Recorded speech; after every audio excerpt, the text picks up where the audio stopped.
তাহলে আমরা যেটা বললাম যে জেনির মতে এই যে পাঁচটা নিয়ন্ত্রক বললাম, যে সমীকরণটা হচ্ছে S equal to function of CL ও আর পি টি, তাহলে এই সমীকরণটাই হচ্ছে মৃত্তিকা সৃষ্টির নিয়ন্ত্রক।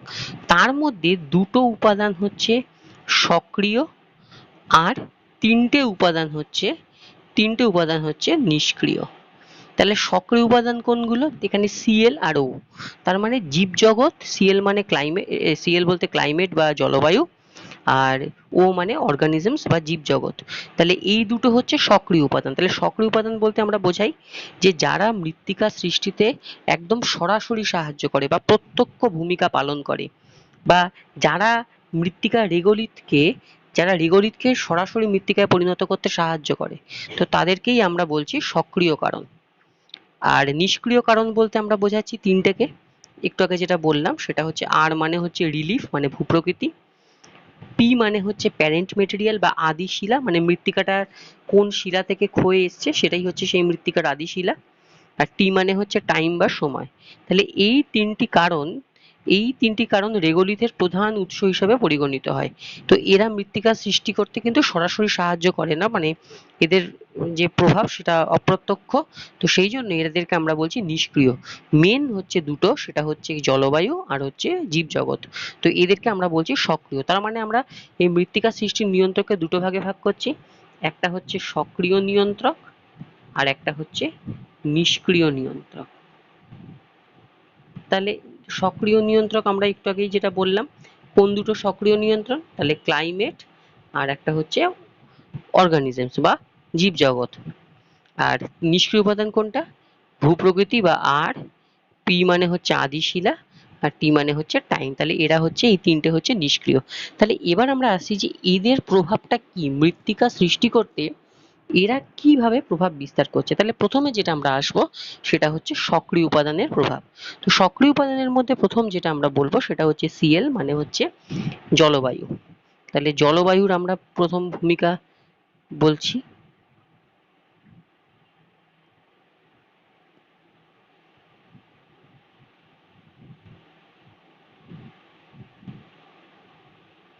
তাহলে সক্রিয় উপাদানের মধ্যে প্রথমে আমরা সিএল বা জলবায়ুর ভূমিকা নিয়ে আসছি। তাহলে জলবায়ু বলতে জলবায়ুর প্রভাব কিন্তু আমরা মৃত্তিকার যে গঠনে সেটা কিন্তু খুবই কার্যকারী। জলবায়ুর প্রধান উপাদান হিসেবে আমরা মূলত দুটো জিনিসকে ধরবো, একটা হচ্ছে তাপমাত্রা আর একটা হচ্ছে বৃষ্টিপাত। তো এরা মৃত্তিকা গঠনের যে প্রকৃতি বা হারকে কিন্তু নিয়ন্ত্রণ করে। তাহলে প্রথমেই আমরা মৃত্তিকা সৃষ্টিতে তাপমাত্রার ভূমিকা বা উষ্ণতার ভূমিকা নিয়ে আলোচনা করব জলবায়ুর আন্ডারে। তাহলে উষ্ণতা বা তাপমাত্রার ভূমিকাটা কি? না, মৃত্তিকা সৃষ্টিতে তাপমাত্রা ভূমিকা কিন্তু খুব গুরুত্বপূর্ণ। কিরকম গুরুত্বপূর্ণ? এই কারণে আমি একটুখানি বলবো, এখানে একজনের কথা একটুখানি বলবো, তার নাম হচ্ছে ভ্যান হফ, মৃত্তিকা বিজ্ঞানী ভ্যান হফ। তো ভ্যান হফের সূত্র অনুযায়ী বলছে, যদি কোনো জায়গায় উষ্ণতা 10 ডিগ্রি বেড়ে যায় তাহলে সেখানে কিন্তু রাসায়নিক বিক্রিয়ার হার দ্বিগুণ হয়ে যায়। তো যেহেতু রাসায়নিক বিক্রিয়ার হার সেখানে দ্বিগুণ হয়ে যায়, তো সেখানেও কিন্তু মৃত্তিকা সৃষ্টির হার কিন্তু বেড়ে যাবে। আবার বলছি, কোনো জায়গায় যদি 10 ডিগ্রি টেম্পারেচার বৃদ্ধি পায় তাহলে কিন্তু সেখানে মৃত্তিকা সৃষ্টির হার কিন্তু দ্বিগুণ হবে। তাহলে মৃত্তিকা সৃষ্টির হার দ্বিগুণ হবে কেন? উষ্ণতা বাড়লে মৃত্তিকা সৃষ্টির হার কেন দ্বিগুণ হবে? তার কারণটা হচ্ছে, যখন উষ্ণতা বাড়ছে, উষ্ণতা বাড়লে কিন্তু সেখানে আবহ বিকারের হারটা বেড়ে যায়। সেখানে কিন্তু আবহ বিকারের হার সেটা বেড়ে যায়। তার ফলে কি হবে? আবহ বিকারের হার যদি বেড়ে যায় তাহলে কি হবে? শিলা চূর্ণ বিচূর্ণ হবে। সেখানকার শিলা তাড়াতাড়ি কি হবে? চূর্ণ বিচূর্ণ হবে, এবং তাড়াতাড়ি যত চূর্ণ বিচূর্ণ হবে, আবহ বিকারের হার যত বাড়বে, শিলা যত চূর্ণ বিচূর্ণ হবে, তত কিন্তু মৃত্তিকা সৃষ্টির যে হার সেটা কিন্তু এখানে বেড়ে যাবে। ফলে শিলা দ্রুত ক্ষয় পেয়ে কিন্তু মৃত্তিকা সৃষ্টিতে সাহায্য করবে। তো সেক্ষেত্রে এটা আমরা বলতে পারি যে তাহলে তাপমাত্রা কিভাবে মৃত্তিকা সৃষ্টির হারকে নিয়ন্ত্রণ করছে। তার মানে আমরা বুঝতেই পারছি, যে সমস্ত জায়গায় উষ্ণতা অধিক বা উষ্ণতার হ্রাস বৃদ্ধি অনেক বেশি হয়, তাহলে সেখানে যান্ত্রিক আবহবিকারের হার কিন্তু অনেক বেশি হবে এবং তার ফলে দেখা যাবে যে সেখানে কিন্তু সেখানে কিন্তু এই শিলা শিলা দ্রুত ভেঙে ভেঙে কিন্তু গুঁড়ো গুঁড়ো গুঁড়ো হয়ে মৃত্তিকা সৃষ্টি বেশি করবে। তাহলে সেখানে কিন্তু মৃত্তিকা সৃষ্টির হার অনেক বেশি হবে, মৃত্তিকার গভীরতা কিন্তু সেখানে অনেক বাড়বে এবং মৃত্তিকা কিন্তু যে সমস্ত অঞ্চলে টেম্পারেচার বেশি সেখানে মৃত্তিকা কিন্তু অনেক বেশি গভীর। নেক্সট আমরা যেটা বলতে পারি যে মূলত মৃত্তিকার গভীরতা তো বললাম, আরেকটা যেটা আমরা বলতে পারি সেটা হচ্ছে কর্দম খনিজ। কর্দম খনিজের পরিমাণ বেড়ে যায়। তাপমাত্রা যদি বেশি হয় তাহলে মৃত্তিকায় কাদা জাতীয় যে সমস্ত খনিজ আছে, যেমন আমি বলছি কেওলিনাইট বা মন্টমেলিনোনাইট, এই সমস্ত খনিজের কিন্তু পরিমাণ কিন্তু অনেক বেড়ে যায়। তো এদের পরিমাণ যত বাড়বে তত কিন্তু আরো ভালো হবে মৃত্তিকার গঠনটা। এই জন্য আমরা দুটি পার্থক্য দেখতে পাবো। তো যে সমস্ত জায়গায় টেম্পারেচার বেশি সেখানে কিন্তু দেখা যাবে যে মৃত্তিকায় কর্দম খনিজের পরিমাণ কিন্তু অনেক বেশি হবে এবং এই জন্য কিন্তু আর্দ্র শীতল অঞ্চলে কিন্তু এই কর্দম খনিজের পরিমাণ এটা কিন্তু অনেক কম হয়। আচ্ছা, আর একটা জিনিস যেটা আমরা বলতে পারি যে যে জৈব পদার্থের পরিমাণে কিন্তু আবার একটা অন্যরকম ব্যাপার আছে। কিরকম না, যদি টেম্পারেচার খুব বেশি হয়ে যায় তাহলে মৃত্তিকার মধ্যে যে সমস্ত জৈব পদার্থ বা নাইট্রোজেন পরিমাণ থাকবে তাহলে কিন্তু সেটা কম হয়ে যাবে। কেন না, অধিক উষ্ণতায় কি হয়, এই যে হিউমাস কিন্তু দ্রুত খনিজীকৃত হয়ে যায়, মিনারেলাইজড হয়ে যায়, অর্থাৎ হিউমাসটা দ্রুত দেখা যাচ্ছে সেখানে মৃত্তিকার জৈব পদার্থের বিয়োজন অনেক বেশি হয়ে যায় এবং ওই হিউমাস থেকে যে বিভিন্ন খনিজগুলো সেগুলো কিন্তু মাটিতে চলে আসে, অর্থাৎ হিউমাস থেকে সেখানে কিন্তু খনিজীকরণ হয়ে যায়। ঠিক আছে, তার মানে এটা আমরা বলতে পারি যে সমস্ত জায়গায় মৃত্তিকাতে টেম্পারেচার বেশি থাকে সেখানে কিন্তু দেখা যাবে যে হিউমাস দ্রুত খনিজীকৃত হয়ে যায়, হিউমাসের পরিমাণ কম থাকবে। অন্য জায়গায় যে সমস্ত জায়গায় আমরা দেখতে পাচ্ছি টেম্পারেচার কম, তাহলে সেখানে কিন্তু আমরা দেখব যে সেই সমস্ত জায়গায় কিন্তু মৃত্তিকাতে জৈব পদার্থের পরিমাণ কিন্তু অনেক বেশি হবে। তাহলে এটা হচ্ছে তাপমাত্রার ভূমিকা। এবার যেটা আমরা আসবো সেটা হচ্ছে বৃষ্টিপাত। তাহলে বৃষ্টিপাতের ভূমিকা, তাহলে বৃষ্টিপাতের ভূমিকা যদি আমরা বলি তাহলে বৃষ্টিপাতের ভূমিকা আমাদের যদি বলতে হয় তাহলে কিন্তু একই রকমই হবে। কিরকম হবে,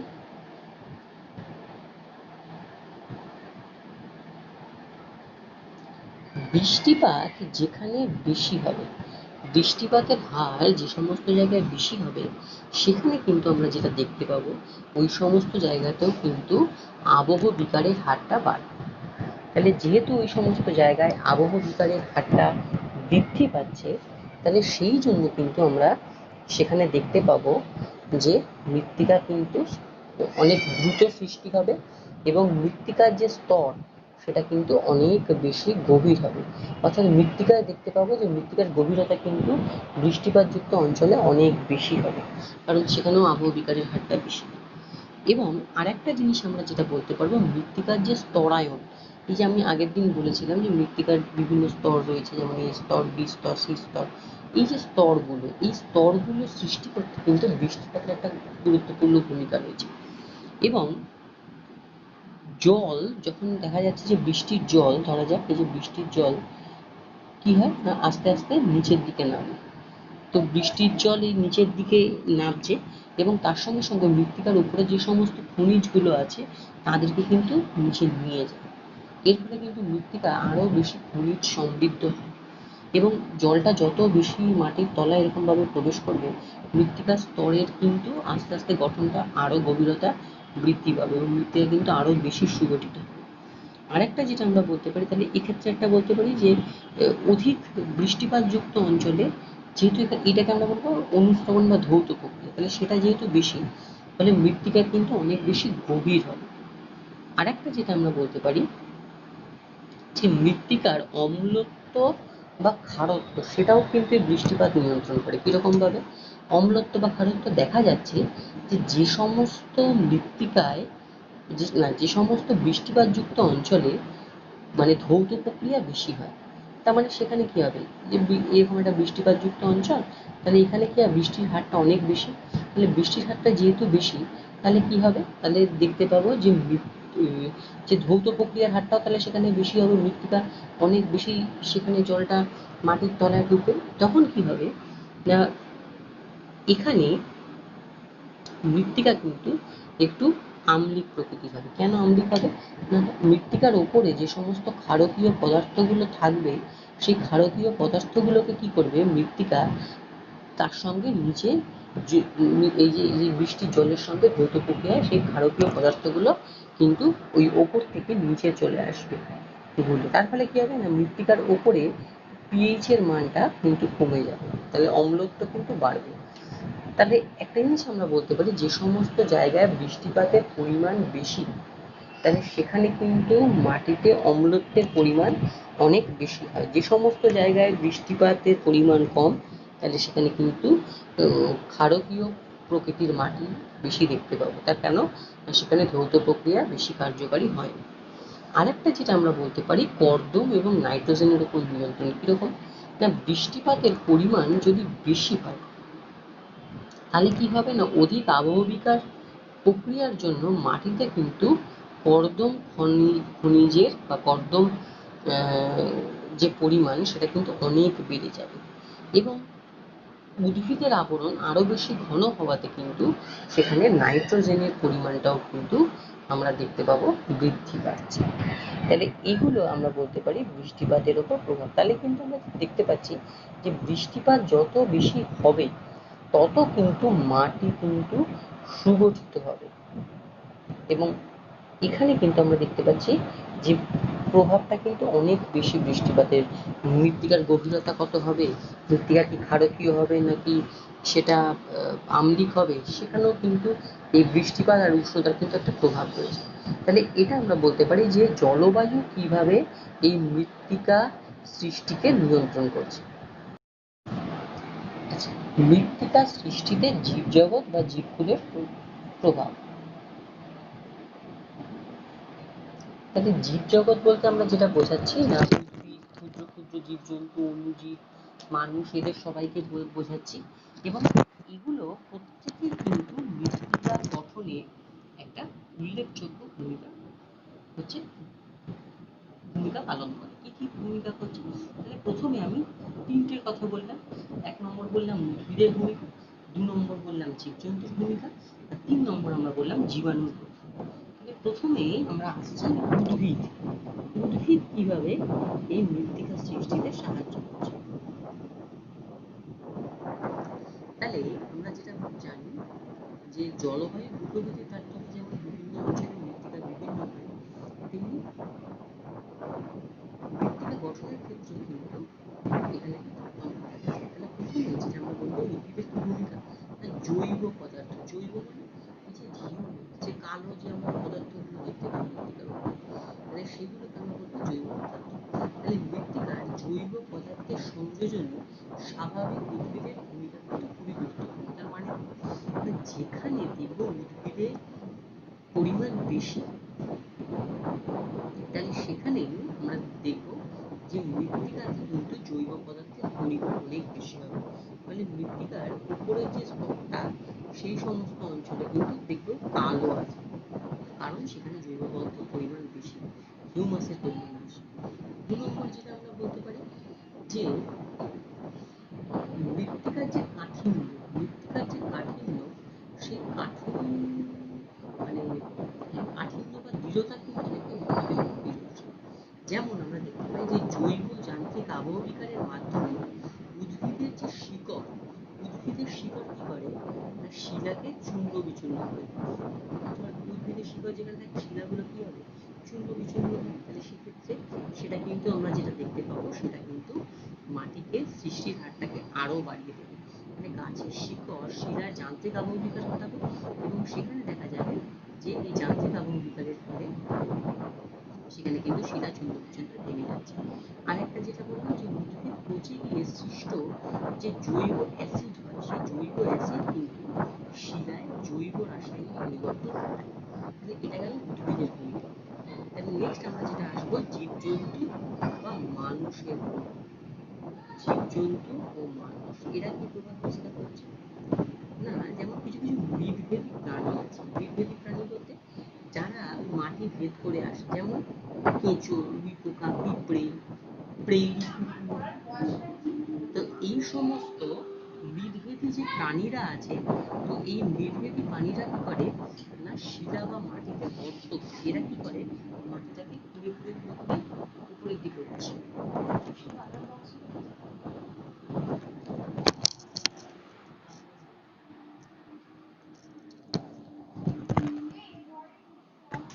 তাহলে এরা কি করছে না এরা মাটিটাকে কিন্তু কুড়ে কুড়ে উপরের দিকে উঠছে এবং এরা আস্তে আস্তে ভেঙে ভেঙে কিন্তু তুলে দেয়। এর ফলে কি হয় না শিলা আরো বেশি চূর্ণ বিচূর্ণ হয়। তার ফলে কিন্তু মৃত্তিকা সৃষ্টির যে হার সেটা কিন্তু অনেক বেড়ে যায়। নেক্সট আমরা যেটা বলতে পারি যে প্রাণীর দেহ পচে গলে যদি মৃত্তিকার উপরে পড়ে থাকে, তাহলে সেখানে কিন্তু হিউমাস বা জৈব পদার্থের পরিমাণ কিন্তু অনেক বেশি হয়ে যাবে। আবার মানুষ কিন্তু বিভিন্ন কারণে শিলাস্তরকে ভাঙে, যেমন চাষের প্রয়োজনে মৃত্তিকার পরিবর্তন ঘটায়, বৃক্ষচ্ছেদনের মাধ্যমে কিন্তু ভূমিক্ষয় ঘটায়। আবার আরেকটা যেটা বলতে পারি যে মানুষের আহ, যে প্রভাব সেটা কিন্তু আবার একটু অন্যরকমও হতে পারে। কিরকম না, প্রথমত মানুষ কিন্তু যখন এই খনিজ সম্পদ তোলে, রাস্তা তৈরি করে, এর কারণে কিন্তু মানুষ শিলার পরিবর্তন ঘটায়, যা কিন্তু রেগলের সৃষ্টিতে সাহায্য করে। আবার এই যে দেখা যায় যে উর্বরতা বা বৃদ্ধির কারণে মানুষ জমিতে যে সার দিচ্ছে, এতে কিন্তু মৃত্তিকার গঠন বা রাসায়নিক ধর্ম পরিবর্তিত হয়ে যায়। আবার অনেক সময় দেখা যায় যে মানুষ কিন্তু জলবায়ুর ওপর কিন্তু প্রভাব বিস্তার করে। এই যে গ্লোবাল ওয়ার্মিং হয়, ঠিক আছে, এর ফলেও কিন্তু দেখা যাচ্ছে টেম্পারেচার বৃদ্ধি করছে, সেখানেও কিন্তু মৃত্তিকা সৃষ্টির হারটাকে বাড়িয়ে দিচ্ছে। তো এরকম অনেক প্রভাব কিন্তু মানুষের প্রত্যক্ষ বা পরোক্ষভাবে রয়েছে। আচ্ছা, নেক্সট আরেকটা যেটা আমরা বলতে পারি জীবাণু বা জীবজগতে এই অণুজীবের যে ভূমিকা। তাহলে মৃত্তিকায় বসবাসকারী যে সমস্ত ব্যাকটেরিয়া রয়েছে, ছত্রাক রয়েছে বা অ্যালগি, প্রোটোজোয়া, নেমাটোড, এই সমস্ত অণুজীবরা রয়েছে, তারা কি করে, তারাও কিন্তু মৃত্তিকার উৎপত্তি বা বৈশিষ্ট্যকে প্রভাবিত করে। কিরকম? যেমন হিউমাসের যোগান। যে সমস্ত অণুজীবেরা মৃত উদ্ভিদ বা প্রাণীর দেহাবশেষকে বিয়োজিত করে হিউমিফিকেশন প্রক্রিয়ায় মাটিতে কিন্তু হিউমাসের যোগান দেয়। কিরকম না, এরা কি করে যে এই সমস্ত যে প্রাণীরা রয়েছে যেমন এই অ্যালগি, ছত্রাক, এরা কি করে না মৃত উদ্ভিদ বা প্রাণীর দেহাবশেষকে আস্তে আস্তে বিয়োজিত করছে, বিয়োজিত করে কি করছে হিউমিফিকেশন প্রক্রিয়ায় মাটিতে হিউমাসের যোগান দিচ্ছে। তার মানে মাটিতে কিন্তু এরা জৈব পদার্থের পরিমাণকে বাড়িয়ে দিচ্ছে এবং মাটির রং কিন্তু তখন আরো বেশি কালো হয়ে যাবে। আরেকটা যেটা আমরা বলতে পারি পুষ্টিমৌলের আবর্তন করে। কিরকম ভাবে না, এই যে বিভিন্ন প্রকার যে অণুজীব যারা রয়েছে, এরা হিউমাসকে কিন্তু আবার বিশ্লেষিত করে দেয় পুনরায় এবং বিভিন্ন খনিজে পরিণত করে আবার মৃত্তিকায় ফিরিয়ে দেয়। এর ফলে মৃত্তিকায় কি হয় না পুষ্টিমৌল সমৃদ্ধ হয়। আর এই যে এই মৃত্তিকায় পুষ্টি চক্রের যে আবর্তনে কিন্তু সাহায্য করে। কিরকম বলছি দেখ, ধর এরকম অণুজীব রয়েছে, কিছু কিছু অণুজীব ধর দেখা গেল, তো এরা কি করছে না এরা এই যে যদি ধরে নিই যে এই কালো রঙের স্তরটা হচ্ছে জৈব পদার্থের স্তর, তো এরা কি করছে জৈব পদার্থের স্তরটাকে কি করে না আবার বিশ্লেষিত করে দেয়। বিশ্লেষিত করে কি করছে না এখানে এই স্তর থেকে বিভিন্ন খনিজগুলোকে বার করে দিচ্ছে। সেই খনিজগুলো কিন্তু বের হয়ে আবার কিন্তু ফিরে আসছে মৃত্তিকার মধ্যে। তাহলে এর ফলে কিন্তু দেখা যাচ্ছে যে এই যে পুষ্টি মানে মাটি কিন্তু অনেক বেশি পুষ্টিমৌল সমৃদ্ধ হচ্ছে, মাটিতে পুষ্টিমৌলের পরিমাণ কিন্তু বাড়ছে এবং এই পুষ্টি চক্রের আবর্তনে কিন্তু এটা সাহায্য হয়। নাইট দেখবি ওই অ্যাজোটোব্যাক্টর এই সমস্ত যারা রয়েছে, ঠিক আছে, বা আমরা যেটাকে বলি এই যে রাইজোবিয়াম, এরা কি করছে এরা কিন্তু মাটিতে নাইট্রোজেন সংশ্লেষকারী যে ব্যাকটেরিয়া গুলো রয়েছে, এরা কিন্তু মাটিতে বায়ুর নাইট্রোজেন শোষণ করে গাছের কোষে সঞ্চয় করছে এবং এর ফলে কিন্তু মাটিতে নাইট্রোজেনের প্রবেশ ঘটায়। তো এরকম ভাবে কিন্তু মাটিকে আরো বেশি এরা সুদৃঢ় করে তোলে। তো এইগুলো হচ্ছে আমরা বলতে পারি এই অণুজীবের ভূমিকা। তাহলে আমরা এই যে জীবজগতের যে প্রভাব তাকে মূলত তিনটে ভাগে ভাগ করলাম। একটা হচ্ছে উদ্ভিদের প্রভাব, ২ নম্বর হচ্ছে জীবজন্তু বা মানুষ কিভাবে উদ্ভিদ সৃষ্টি এই মৃত্তিকা সৃষ্টি করতে সাহায্য করছে, আর ৩ নম্বর যেটা আমরা বললাম এই যে অণুজীব বা জীবাণু রয়েছে তারা কিভাবে মৃত্তিকা সৃষ্টি করতে সাহায্য করছে।